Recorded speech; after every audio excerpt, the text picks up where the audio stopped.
kanimo. Ug bisan pang ilang lawas nag-igda sa yuta, nagasalig sila nga sama kanimo mabanhaw ug gihapon sila. Dinhi ning lubdanan matagi ug malinawong kahulay nga magigsuon ni si Mark Lister hangtod niadtong adlaw kuno sa ikaw ang pagkabanhaw kang kinabuhi. Mabanhaw kaniyang mahimayaon niadtong adlaw makikita unta siya sa kahayag sa imong katubangan. Ginoong Hesus diha sa imong gingarian di magtuyo ka hangtod sa kahangturan. Amen.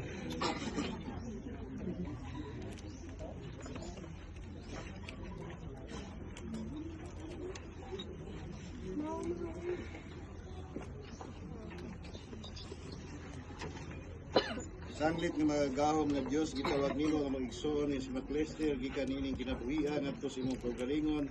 Itugyan nato ang iyang lawas ngadto sa yuta din siya magagikan. Si Kristo ang unang nabanhaw gikan sa mga minatay ug sayod kita nga iyang banhawon ang atong walay katapusang lawas.